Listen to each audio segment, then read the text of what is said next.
બોલો ભાગવત ભગવાન કી જય। આજે આપણે અધ્યાય 5 કર્મયોગ કૃષ્ણ ભાવના યુક્ત કર્મનો અભ્યાસ કરીશું અને અત્યાર સુધી આપણે અધ્યાય 1 થી 4 નું અધ્યયન કર્યું।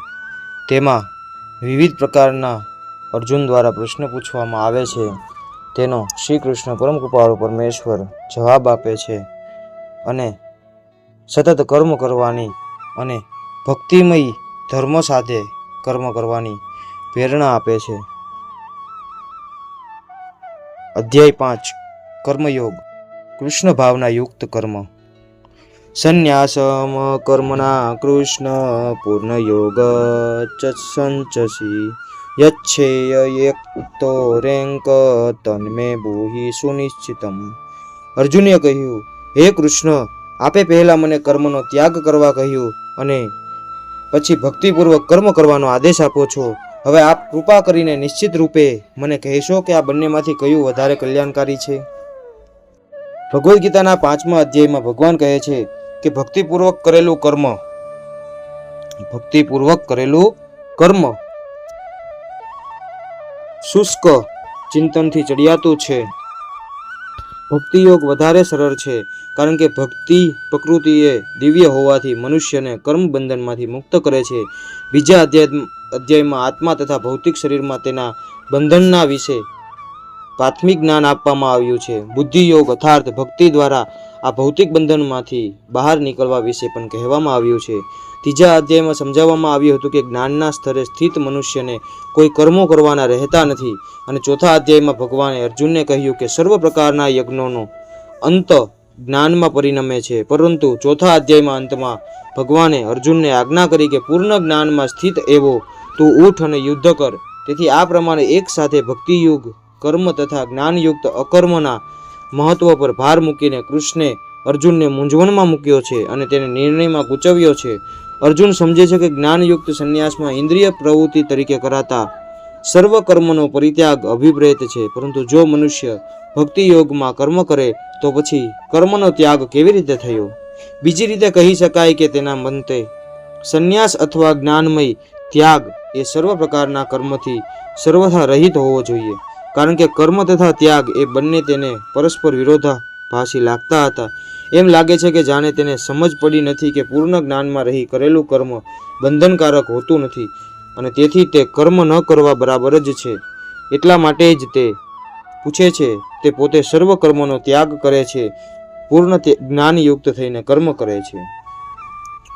પરમ કૃપાળુ પરમેશ્વર ઉત્તર આપતા કહે છે, સંન્યાસમ કર્મયોગસ્ય નિશ્ચર્યસ કરાવુભો તયોસ્તુ કર્મ સંન્યાસાત કર્મયોગ્યો વિશેષ્યતે।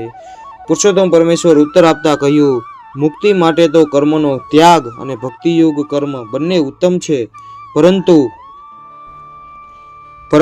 આ બંને પૈકી કર્મના પરિત્યાગ કરતા ભક્તિયુગ કર્મ શ્રેષ્ઠ છે। સકામ કર્મ ભવબંધનનું કારણ છે। જ્યાં સુધી મનુષ્ય શારીરિક સુખની વૃદ્ધિ કરવાના ઉદ્દેશથી કર્મ કરવામાં પરોવાયેલો રહે છે, ત્યાં સુધી તે વિભિન્ન પ્રકારના શરીરોમાં દેહાંતર કરતો રહી ભવબંધનને સદૈવ ચાલુ રાખે છે।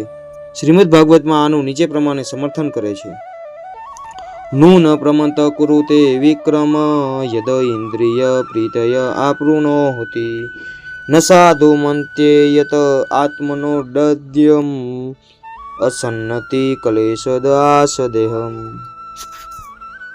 પરાભવસ્તાવદ બોધ જાતો યાવન્ન વિજ્ઞાસત આત્મસત્વમ યાવત કિયાસત્વામ ઇદમ મનોવે કર્માંતયેન શરીર બંધન એવં મનમ કર્મ વૈશ પયુડ્યતે અવિદ્યાત્મનય ઉપદીયમાનેહ પ્રીતિરનવાયાવનમય વાસુદેવેન મુચ્યતે દેયયોગેન તાવત।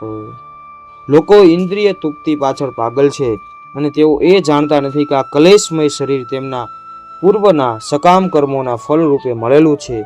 આ શરીર જો કે નાશવત છે, છતાં તે મનુષ્યને સદા અનેક રીતે કષ્ટ આપ્યા કરે છે. તેથી ઇન્દ્રિય તૃપ્તિ ખાતર કર્મ કરવું સારું નથી. જ્યાં સુધી મનુષ્ય પોતાના મૂળ સ્વરૂપ વિશે જાણવાની જિજ્ઞાસા કરતો નથી ત્યાં સુધી તે જીવનમાં નિષ્ફળ નીવડેલો ગણાય છે. જ્યાં સુધી મનુષ્ય પોતાના વાસ્તવિક સ્વરૂપને જાણતો નથી ત્યાં સુધી તેને ઇન્દ્રિય તૃપ્તિ માટે સકામ કર્મો કરવા પડે છે. જ્યાં સુધી તે ઇન્દ્રિય તૃપ્તિની આ ભાવનાઓમાં લપેટાયેલો રહે છે ત્યાં સુધી તેને એક દેહમાંથી બીજામાં દેહાંતર કરવું પડે છે. તેનું મન ભલે સકામ કર્મોમાં વ્યસ્ત હોય અને અજ્ઞાનથી પ્રભાવિત હોય તો એ મનુષ્ય વાસુદેવની ભક્તિ પ્રત્યેના પ્રેમને અવશ્ય વિકસાવવો જોઈએ. ત્યારે જ તેને ભૌતિક અસ્તિત્વના બંધનમાંથી મુક્તિ પામવાનો અવસર પ્રાપ્ત થાય છે. તેથી આ જ્ઞાન કે પોતે આ ભૌતિક શરીર નથી પણ આત્મા છે એવી સમજ એ કંઈ મુક્તિ પામવા માટે પૂરતું નથી. મનુષ્ય ચેતન આત્માના સ્તર પર કર્મ કરવા પડે, અન્યથા ભૌતિક બંધનમાંથી છૂટવાનો અન્ય કોઈ ઉપાય નથી. પરંતુ કૃષ્ણ ભક્તિયુક્ત કર્મ એ સકામ કર્મ નથી. પૂર્ણ જ્ઞાનયુક્ત થઈને કરેલા કર્મ વાસ્તવિક જ્ઞાનને વધારનારા હોય છે. કૃષ્ણ ભાવના મૃત વિના કેવળ સકામ કર્મોના પરિત્યાગ કરવાથી બદ્ધ જીવનું હૃદય ખરેખર શુદ્ધ થતું નથી. જ્યાં સુધી હૃદય શુદ્ધ થતું નથી ત્યાં સુધી મનુષ્ય સકામ ભૂમિકા પર કર્મ કરવું પડે છે. પરંતુ કૃષ્ણ ભક્તિયુક્ત કર્મ કર્તાને આપોઆપ સકામ કર્મના ફળમાંથી મુક્ત કરે છે, જેના લીધે તેને ભૌતિક સ્તર પર નીચે ઉતરવાનું રહેતું નથી. તેથી કૃષ્ણ ભાવનાયુક્ત કર્મ સંન્યાસથી હંમેશા શ્રેષ્ઠ હોય છે, કારણ કે સંન્યાસમાં સદા અધપતન થવાની શક્યતા રહે છે. કૃષ્ણ ભાવનામૃત વિહીન કર્મ ત્યાગ અપૂર્ણ છે, જે બાબતે શીલ રૂપ ગોસ્વામીના ભક્તિ રસામૃત સિંધુમાં સમર્થન થયું છે. પાપમ ચિકત્યા બુદ્ધયા હરિસંભતિ વસ્તુન મુમુક્ષુભિ પરિત્યાગો વૈરાગ્યે ફલગુ કથ્યતે. જ્યારે મુક્તિ પામવા આતુર મનુષ્યો પૂર્ણ પુરુષોત્તમ પરમેશ્વર સાથે સંબંધિત વસ્તુઓને ભૌતિક ગણીને તેમનો ત્યાગ કરે છે ત્યારે તેમનો ત્યાગ અપૂર્ણ કહેવાય છે. અસ્તિત્વ ધરાવતી તમામ વસ્તુઓ ભગવાનની માલિકીની છે અને કોઈએ કોઈ પણ વસ્તુ પર પોતાના સ્વામિત્વનો દાવો કરવો ન જોઈએ. એવું જ્ઞાન થાય ત્યારે જ ત્યાગ સંપૂર્ણ થયો કહેવાય. મનુષ્ય સમજવું જોઈએ કે હકીકતમાં કોઈને કશું છે જ નહીં, તો પછી ત્યાગ કરવાનો સવાલ જ ક્યાં રહ્યો. જે મનુષ્ય જાણે છે કે બધી જ વસ્તુ કૃષ્ણની સંપત્તિ છે તે હંમેશા ત્યાગમાં સ્થિત થયેલો છે. પ્રત્યેક વસ્તુ કૃષ્ણની હોવાથી તેનો ઉપયોગ કૃષ્ણની સેવામાં થવો જોઈએ. આ રીતે કૃષ્ણ ભાવનાયુક્ત થઈને પૂર્ણ કર્મ કરવાની આ પદ્ધતિ માયાવાદી સંન્યાસીના ગમે તેટલા પ્રમાણમાં દર્શાવાતા કૃત્રિમ વૈરાગ્ય કરતાં અનેક ગણી વધારે સારી છે. જ્ઞેયસ નિત્ય સંન્યાસી યો ન દેષ્ટિ ન કાંડતી નિનંદ્રો હિ મહાબાહો સુખમ બંધાત પ્રમુચત્યય. હે મનુષ્ય, ન તો કર્મફળનો તિરસ્કાર કર અને ન કર્મફળની ઈચ્છા રાખે છે તેને નિત્ય સંન્યાસી જાણવો જોઈએ. હે મહાબાહુ અર્જુન, આવો મનુષ્ય સર્વ દ્વંદ્વોથી રહિત થઈને ભૌતિક બંધનને સહજમાં પાર કરીને સંપૂર્ણપણે મુક્ત થઈ જાય છે. સંપૂર્ણ કૃષ્ણ ભક્તિ પરાયણ મનુષ્ય નિત્ય સંન્યાસી છે, કારણ કે તે પોતાના કર્મના ફળ પ્રત્યે ન તો તિરસ્કાર દાખવે છે અને ન તો તે વિશે ઈચ્છા કરે છે. ભગવાનની દિવ્ય પ્રેમમય સેવામાં સમર્પિત થયેલો આવો સંન્યાસી પૂર્ણ જ્ઞાની હોય છે, કારણ કે કૃષ્ણ સાથેના સંબંધમાં તે પોતાની સ્વરૂપાવસ્થા જાણતો હોય છે. તે સારી રીતે જાણે છે કે કૃષ્ણ પૂર્ણ છે અને તે પોતે કૃષ્ણનો અંશ માત્ર છે. આવું જ્ઞાન પૂર્ણ છે કારણ કે તે ગુણાત્મક તથા માત્રાની દ્રષ્ટિએ ખરું સમકક્ષ થઈ શકતો નથી. કૃષ્ણ સાથે તાદાત્મ્યની કલ્પના મિથ્યા છે, કારણ કે અંશ કદાપી પૂર્ણનો સમકક્ષ થઈ શકતો નથી. જીવ ગુણમાં એક છે પણ પરિમાણમાં ભિન્ન છે, એવું જ્ઞાન જ ખરું દિવ્ય જ્ઞાન છે, જેનાથી મનુષ્ય પોતાની અંદર પૂર્ણ બને છે અને તે કોઈ વસ્તુની આકાંક્ષા કરતો નથી કે તેના મનમાં કોઈ દ્વંદ્વ રહેતું નથી, કારણ કે તે જે કંઈ કરે છે તે કૃષ્ણ પ્રીત્યર્થે કરે છે. આ પ્રમાણે દ્વંદ્વોથી મુક્ત થઈને તે આ ભૌતિક જગતમાં પણ જીવન મુક્ત થઈ જાય છે. સાંખ્ય યોગો પૃથક બાલા પ્રવદંતી ન પંડિતા એકમપ્યાસ્થિત સમ્યગુભ્યો વિદંતે ફલમઃ. અજ્ઞાની મનુષ્ય જ ભક્તિમય સેવા કર્મયોગને ભૌતિક જગતના પૃથ્થકરણાત્મક અભ્યાસ સાંખ્યથી ભિન્ન કહે છે. જેઓ વાસ્તવમાં જ્ઞાની છે તેઓ કહે છે કે જે મનુષ્યો આમાંથી કોઈ એક માર્ગનું સારી રીતે અનુસરણ કરે છે તે બંનેનું ફળ પ્રાપ્ત કરે છે. ભૌતિક જગતમાં પૃથ્થકરણાત્મક અભ્યાસનો ઉદ્દેશ સમગ્ર ભૌતિક અસ્તિત્વના આત્માને શોધવાનો છે. આ ભૌતિક જગતના આત્મા વિષ્ણુ અથવા પરમાત્મા છે. ભગવાનની ભક્તિમય સેવાનો અર્થ છે પરમાત્માની સેવા. એક પ્રક્રિયાથી વૃક્ષના મૂળને જાણવાનો પ્રયત્ન થાય છે અને બીજી પ્રક્રિયાથી મૂળને પાણી સિંચવામાં આવે છે. સાંખ્ય દર્શનનો આવો સંન્યાસ અભ્યાસી ભૌતિક જગતના મૂળ વિષ્ણુને જાણી લે છે અને પછી પૂર્ણ જ્ઞાનયુક્ત થઈને ભગવાનની સેવામાં સ્વયં પરોવાઈ જાય છે. તેથી તત્વત બંનેમાં કોઈ તફાવત નથી, કારણ કે બંનેનો ઉદ્દેશ વિષ્ણુની પ્રાપ્તિ છે. જે લોકો અંતિમ ઉદ્દેશને જાણતા નથી તેઓ જ કહે છે કે સાંખ્ય તથા કર્મયોગનો હેતુ એક સમાન નથી, પરંતુ વિદ્વાન મનુષ્ય જાણે છે કે આ બંને પ્રક્રિયાનો ઉદ્દેશ તો એક જ છે. યત સાંખ્યે પ્રાપ્યતે સ્થાન તદ યોગૈરપી ગમ્યતે એકમ સાંખ્ય ચ યોગ ચય પશ્યતિ ચ પશ્યતિ. જે મનુષ્ય જાણે છે કે પૃથ્થકરણાત્મક અધ્યયન દ્વારા જે સ્થાન પ્રાપ્ત થાય છે તે જ ભક્તિ દ્વારા પણ પ્રાપ્ત કરી શકાય છે, અને તેથી જે મનુષ્ય સાંખ્ય યોગ તથા ભક્તિ યોગને એક સમાન ભૂમિકા પર રહેલા જોઈએ છે તે જ વસ્તુઓને યથાર્થ રૂપે જોઈએ છે. તાત્વિક સંબોધનનો વાસ્તવિક ઉદ્દેશ જીવનના અંતિમ ધ્યેયનું જાણવું એ છે. જીવનનું અંતિમ ધ્યેય આત્મ સાક્ષાત્કાર હોવાથી આ બંને પ્રક્રિયાઓ દ્વારા પ્રાપ્ત થનારા પરિણામોમાં કોઈ ફરક નથી. સાંખ્ય તત્વજ્ઞાનના અભ્યાસ દ્વારા મનુષ્ય એવા નિષ્કર્ષ પર આવે છે કે જીવ ભૌતિક જગતનો નહીં પરંતુ પરમ પૂર્ણ ચૈતન્યનો અંશ છે. પરિણામે જીવાત્માને ભૌતિક જગત સાથે કશી લેવા દેવા રહેતી નથી. તેના બધા કાર્યો પરમેશ્વરના સંબંધે જ હોવા જોઈએ. જ્યારે તે કૃષ્ણ ભાવનામય થઈને કાર્ય કરે છે ત્યારે તે વાસ્તવિક રીતે પોતાની સ્વરૂપાવસ્થામાં અવસ્થિત હોય છે. સાંખ્ય પદ્ધતિમાં મનુષ્યને પદાર્થથી વિરક્ત થવું પડે છે અને ભક્તિ યોગમાં તેને કૃષ્ણ ભક્તિના કર્મમાં આસક્ત થવાનું હોય છે. વાસ્તવમાં બંને પદ્ધતિઓ એક સમાન છે, પણ ઉપલક દ્રષ્ટિએ એક પદ્ધતિમાં વિરક્તિ અને બીજી પદ્ધતિમાં આસક્તિ દેખાય છે. જડ પદાર્થમાંથી વિરક્તિ તથા કૃષ્ણમાં આસક્તિ એ બંને એક સમાન જ છે. જે મનુષ્ય આ પ્રમાણે જોઈ શકે છે તે જ વસ્તુઓને મૂળ રૂપે જોઈ શકે છે. સંન્યાસ્તુ મહાબાહો દુઃખમાપ્તુ મયોગત યોગયુક્તો મુનિ બ્રહ્મ ન ચિરાને દિગચ્છતિ. ભગવત ભક્તિમાં જોડાયા વિના કેવળ સમગ્ર કર્મોનો પરિત્યાગ કરવા માત્રથી કોઈ મનુષ્ય સુખી થઈ શકતો નથી, પરંતુ ભક્તિમય સેવામાં પરોવાયેલો વિચારશીલ મનુષ્ય પરમેશ્વરની તરત જ પ્રાપ્ત કરે છે. સંન્યાસીઓ બે પ્રકારના હોય છે.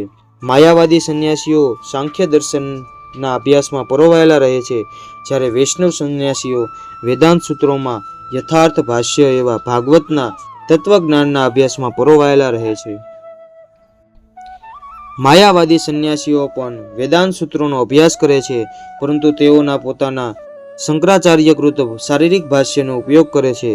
ભાગવત સંપ્રદાયના અભ્યાસીઓ 5 રાત્રિકી પદ્ધતિ પ્રમાણે ભગવત ભક્તિમાં પરોવાય છે, અને તેથી વૈષ્ણવ સંન્યાસીઓને ભગવાનની દિવ્ય સેવા કરવા માટે અનેક પ્રકારના કાર્ય કરવાના હોય છે. વૈષ્ણવ સંન્યાસીઓને ભૌતિક કાર્યો સાથે કશો સંબંધ હોતો નથી, છતાં તેઓ ભગવાનની ભક્તિમાં અનેકવિધ કાર્ય કરતા હોય છે. પરંતુ સાંખ્ય, વેદાંત તથા ચિંતનના અભ્યાસમાં પરોવાયેલા માયાવાદી સંન્યાસીઓ ભગવાનની દિવ્ય સેવાનું આસ્વાદન કરી શકતા નથી. તેમના અધ્યયનનો અત્યંત નિરસ થઈ જતા હોવાથી તેઓ કેટલીક વખત બ્રહ્મચિંતનથી કંટાળી જાય છે અને પછી તેઓ યોગ્ય સમજણ વિના જ ભાગવતનો આશ્રય લે છે. પરિણામે શ્રીમદ ભાગવતનું અધ્યયન તેમના માટે કષ્ટકર થઈ જાય છે. માયાવાદી સંન્યાસોનું શુષ્ક ચિંતન તથા કૃત્રિમ સાધનો દ્વારા કરેલા નિર્વિશેષ અર્થઘટનો તેમના માટે નિરર્થક થઈ જાય છે. ભક્તિમય સેવામાં તલ્લીન રહેતા વૈષ્ણવ સંન્યાસીઓ પોતાના દિવ્ય કર્મો કરતા પ્રસન્નતા અનુભવે છે અને આખરે પોતે ભગવત ધામમાં પ્રવેશ પામશે એ બાબતે તેમને ખાતરી હોય છે. માયાવાદી સંન્યાસીઓ કેટલીક વાર આત્મ સાક્ષાત્કારના માર્ગમાંથી પતિત થઈ જાય છે અને ફરીથી સમાજ સેવા, પરોપકાર જેવા કર્મોમાં પ્રવૃત્ત થઈ જાય છે, જે આખરે તો ભૌતિક કર્મો જ છે. એટલે નિષ્કર્ષ એ છે કે કૃષ્ણ ભાવના વૃત્તના કાર્યોમાં વ્યસ્ત રહેનારા મનુષ્યો બ્રહ્મ એ શું છે અને બ્રહ્મ એ શું નથી તેના ચિંતનમાં પરોવાઈ રહેતા સંન્યાસીઓ કરતાં શ્રેષ્ઠ હોય છે. જોકે તેઓ આવા સંન્યાસીઓ પણ અનેક જન્મો પછી કૃષ્ણ ભાવના મુક્તના આશ્રય આવે છે. યોગયુક્તો વિશુદ્ધામા વિજિતાત્મા જિતેન્દ્રિય સર્વભૂતાત્મા કુવંતતી ન લિપ્યતે.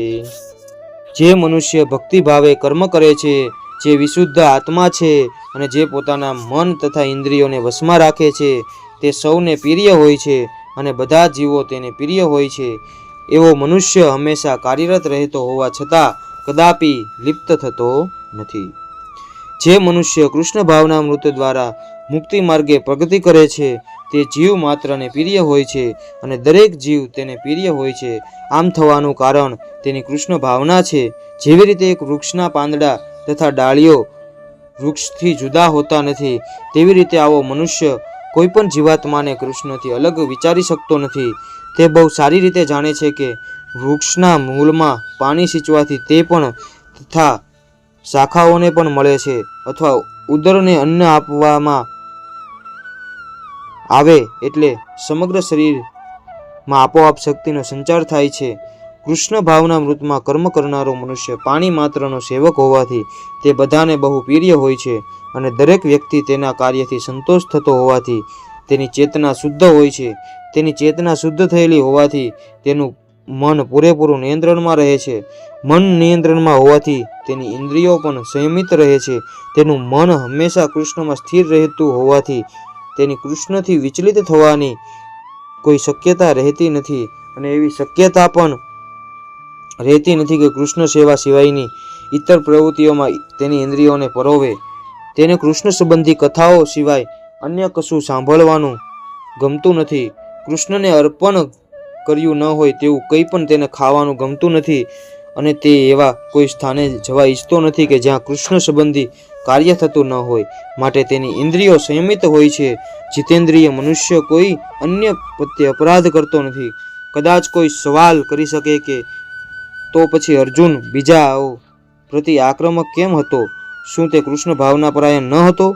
વસ્તુત અર્જુન ઉપલક દ્રષ્ટિથી જ આક્રમક હતો, કારણ કે આત્મા અવધ્ય હોવાથી યુદ્ધભૂમિમાં એકત્ર થયેલા સર્વ મનુષ્યો પોતાના સ્વરૂપમાં વ્યક્તિગત રીતે જીવિત રહેવાના હતા. એટલે આધ્યાત્મિક દ્રષ્ટિથી કુરુક્ષેત્રના સમરાંગણમાં કોઈ હણાયો ન હતો. કૃષ્ણની આજ્ઞાથી ત્યાં વ્યક્તિગત રીતે હાજર રહેલા મનુષ્યોના માત્ર વસ્ત્ર બદલવામાં આવેલા હતા. તેથી અર્જુન કુરુક્ષેત્રના રણ મેદાનમાં યુદ્ધ કરતો હોવા છતાં વાસ્તવિક રીતે યુદ્ધ કરતો ન હતો.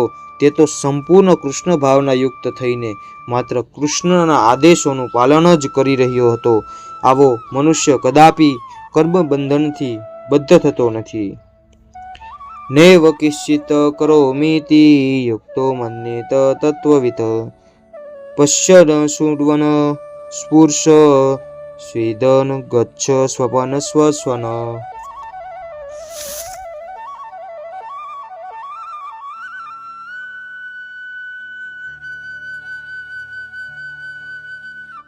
પલપન વિસર્જન ગુહન્નુ મિન્મિસ નપી ઇન્દ્રિયાની નિંદ્રાથેષુ વતંત ઇતિ ધાર્યન.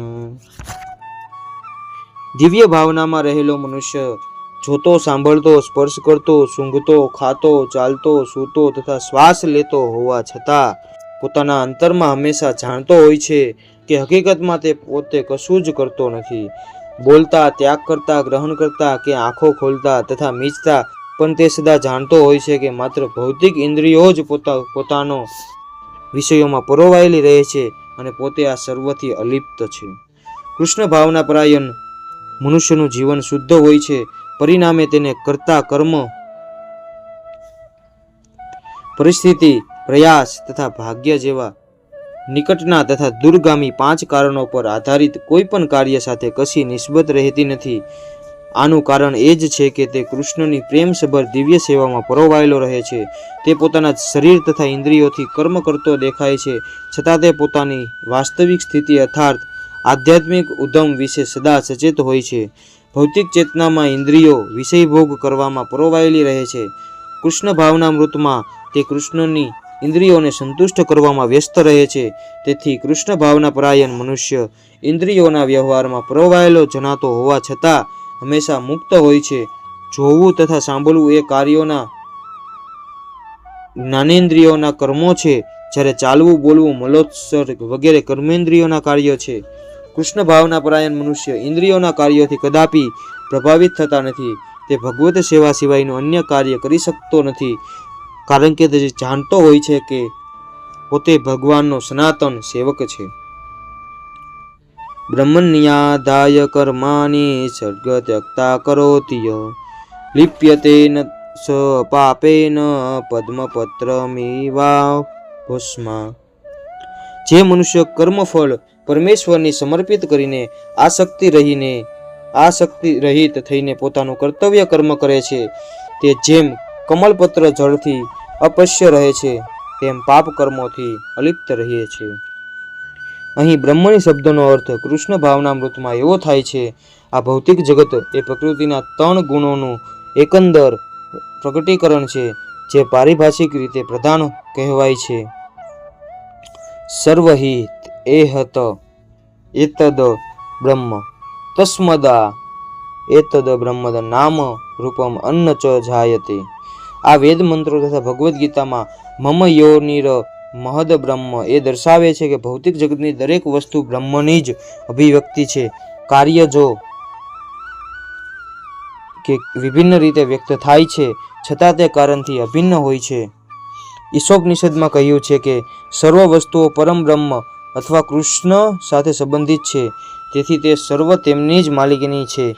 જે મનુષ્ય સારી પેઠે જાણે છે દરેક વસ્તુ કૃષ્ણની માલિકીની છે, તથા જ તેઓ જ દરેક વસ્તુના સ્વામી છે, અને તેથી દરેક વસ્તુનો ઉપયોગ ભગવાનની સેવામાં થાય છે, અને તે મનુષ્યની સ્વાભાવિકપણે જ તેના શુભ કે અશુભ કર્મફળો સાથે કશી નિસ્બત રહેતી નથી.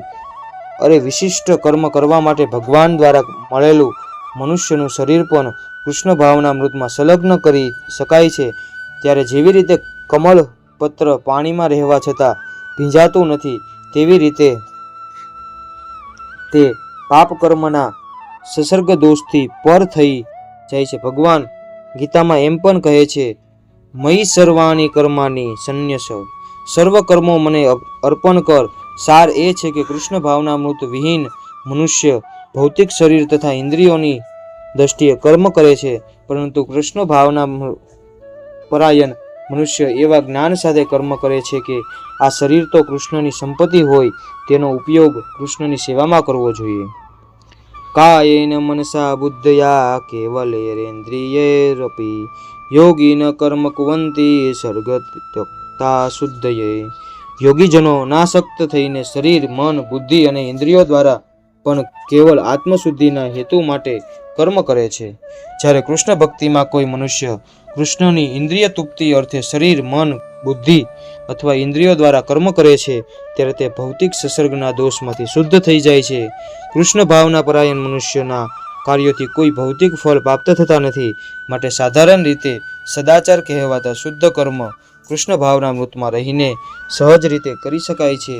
શીલરૂપ ગોસ્વામીએ તેમના ભક્તિ રસામૃત સિંધુમાં આ વિશે નીચે આપ્યા પ્રમાણે વર્ણન કર્યું છે. ઇહા યસ્ય હરે દાસ્ય કર્મના મનસા ગિરા નિખિલા સ્વપ્ય અવાસ્તુ જીવન મુક્ત ચ ઉચ્યતે.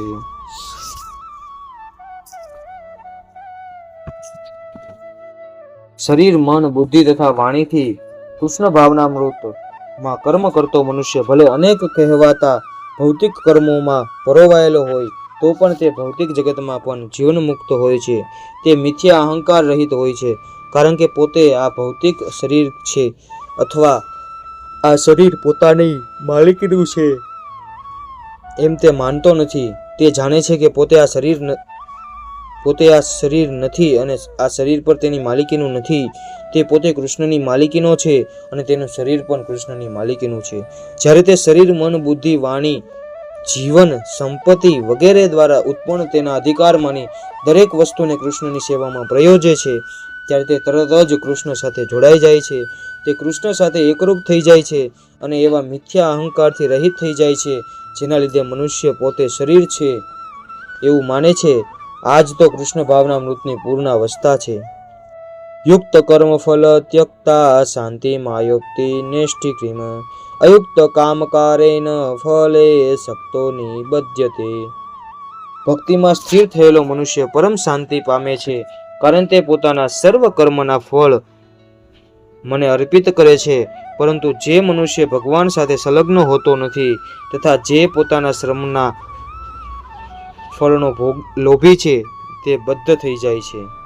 કૃષ્ણ ભાવનામાં રહેલો મનુષ્ય તથા દેહાત્મ ભાવમાં રહેલા મનુષ્યો એ બે વચ્ચે તફાવત એ છે કે એક કૃષ્ણનો આસક્ત રહે છે જ્યારે બીજો તેના કર્મના ફળમાં આસક્ત રહે છે.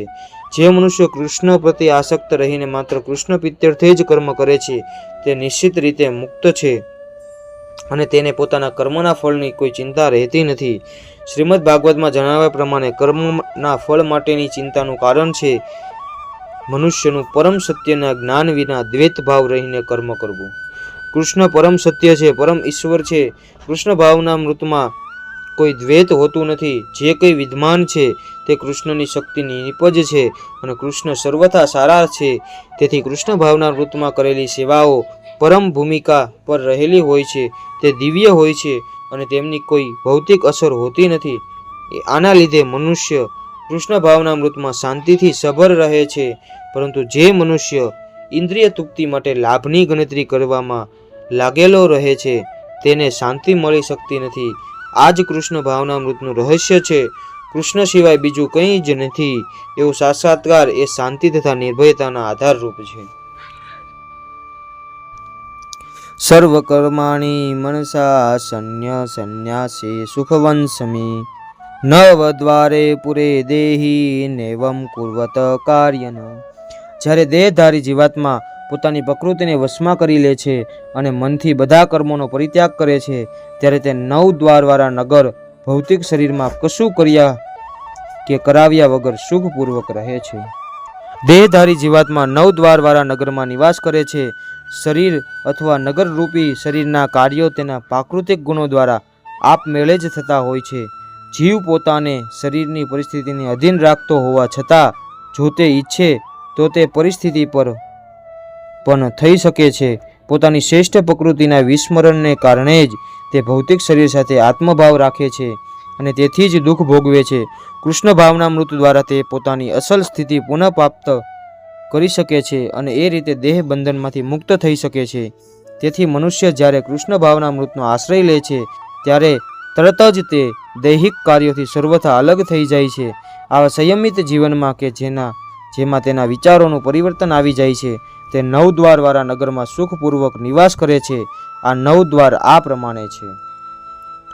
નવદ્વારે પુરી દેહી હસો લેલાયતે બહિમ વસી સર્વસ્ય લોકસ્ય થાવરસ્ય ચરસ્ય ચ. જીવાત્માના શરીરની અંદર નિવાસ કરી રહેલા પૂર્ણ પુરુષોત્તમ પરમેશ્વર સમગ્ર બ્રહ્માંડમાંના સર્વ જીવોના નિયતા છે. આ શરીર 9 દ્વારોવાળું છે. 2 આંખો, 2 નસકોરા, 2 કાન, 1 મોં, ગુદા તથા જનનેન્દ્રિય. જીવ તેની વૃદ્ધાવસ્થા શરીર સાથે આત્મભાવ રાખે છે, પરંતુ જ્યારે તે પોતાની અંદર રહેલા ભગવાન સાથે તાદાત્મ્ય સાધે છે ત્યારે તે શરીરમાં રહેતો હોવા છતાં ભગવાનની જેમ મુક્ત થઈ જાય છે. તેથી કૃષ્ણ ભાવનામય મનુષ્ય ભૌતિક શરીરના બાહ્ય તથા આંતરિક બંને કર્મોથી મુક્ત રહે છે. ન કર્તૃત્વ ન કર્માની લોકસ્ય સુજતિ પ્રભુ ન કર્મફલ સંયોગ સ્વભાવ વસ્તુ પર્વવતે. શરીર રૂપી નગરનો સ્વામી એવો દેહધારી જીવાત્મા કર્મ ઉત્પન્ન કરતો નથી કે લોકોને કર્મ કરવા પ્રેરિત કરતો નથી અને કર્મના ફળનું સર્જન પણ કરતો નથી. આ બધું તો ભૌતિક પ્રકૃતિના ગુણો દ્વારા જ થયા કરે છે. 7મા અધ્યાયમાં સ્પષ્ટ થશે તે પ્રમાણે જીવ તો પરમેશ્વરની શક્તિઓમાંની એક શક્તિ કે પ્રકૃતિ છે, પરંતુ તે ભૌતિક પદાર્થથી ભિન્ન છે. ભૌતિક પદાર્થ પણ ભગવાનની એક નિકૃષ્ટ પ્રકૃતિ છે. સંયોગવશ ચડિયાતી પ્રકૃતિ અથવા જીવ અનંત કાળથી ભૌતિક પ્રકૃતિના સંપર્કમાં રહેલો છે. જીવ કે ક્ષણભંગુર શરીર અથવા ભૌતિક નિવાસસ્થાન પ્રાપ્ત કરે છે તે અનેક ફળો તથા તેમના ફળોનું કારણ છે. આવા બધિયાર વાતાવરણમાં જીવી રહેલો મનુષ્ય અજ્ઞાનવશ પોતાની જાતને દેહ સાથે એકરૂપ માનવાને લીધે દેહના કાર્યોના ફળ રૂપે મળતા દુઃખો ભોગવે છે. અનંતકાળથી ઉપરજિત આ અજ્ઞાન જ શરીરના સુખ દુઃખનું કારણ છે. જેવો જીવ શરીરના કર્મોથી અલગ થઈ જાય છે કે તરત જ કર્મ બંધનમાંથી પણ છૂટી જાય છે, જ્યાં સુધી તે શરીરરૂપી નગરમાં નિવાસ કરે છે ત્યાં સુધી તે આ નગરનો સ્વામી જણાય છે, પરંતુ વાસ્તવમાં તે તેનો સ્વામી નથી કે તેના કર્મો તથા ફળોનો નિયતા પણ નથી. તે તો કેવળ આ સંસારરૂપી સાગર મધ્યે જીવન માટે સંઘર્ષ કરનાર પ્રાણી છે. સાગરના મોજા તેને ફંગોળતા રહે છે, પરંતુ તેમની ઉપર તેનું કશું નિયંત્રણ હોતું નથી. દિવ્ય કૃષ્ણ ભાવનામૃત દ્વારા જળની બહાર આવવું એ જ તેના ઉદ્ધારનું સર્વોત્તમ ઉપાય છે.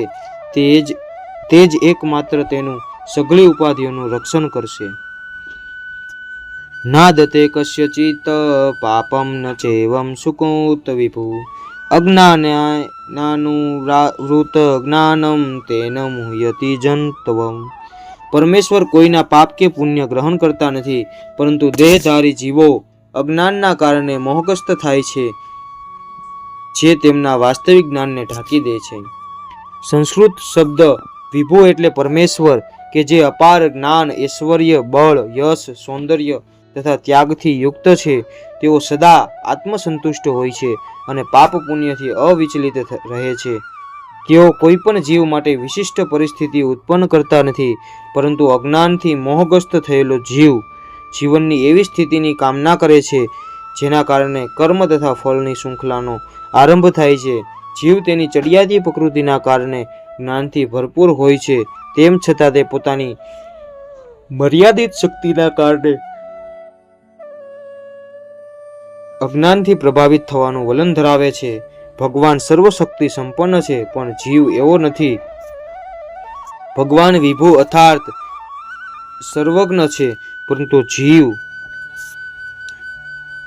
અણુ છે, સૂક્ષ્મ છે. જીવ ચેતન આત્મા હોવાથી તે સ્વતંત્ર રીતે ઈચ્છા કરવા સમર્થ છે, પણ આવી ઈચ્છાની પૂર્તિ સર્વશક્તિમાન ભગવાન દ્વારા જ થાય છે. તેથી જ્યારે જીવ પોતાની ઈચ્છાઓથી મોહગ્રસ્ત થાય છે ત્યારે ભગવાન તેને પોતાની ઈચ્છા પૂર્તિ કરવા દે છે, પરંતુ ઈચ્છેલી વિશેષ સ્થિતિના કર્મ કે ફળ માટે ભગવાન કદી કારણભૂત હોતો નથી.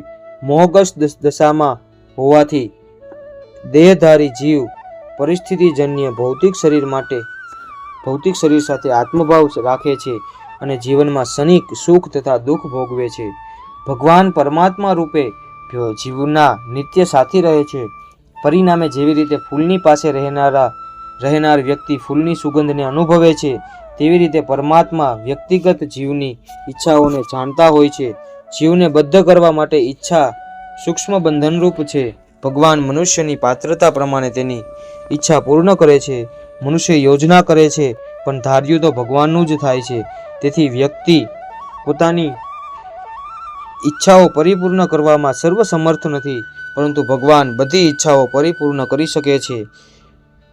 તેઓ સર્વ પ્રત્યે તટસ્થ હોવાથી સર્વત્ર સ્વતંત્ર અણુજીવોની ઈચ્છાઓમાં દાખલ કરતા નથી, પરંતુ જ્યારે કોઈ કૃષ્ણની ઈચ્છા કરે છે ત્યારે ભગવાન તેની વિશેષ ચિંતા કરે છે અને તેને એવું પ્રોત્સાહન આપે છે કે જેથી ભગવાન પ્રાપ્તિની તેની ઈચ્છા પરિપૂર્ણ થાય અને તે સદા સુખી રહે.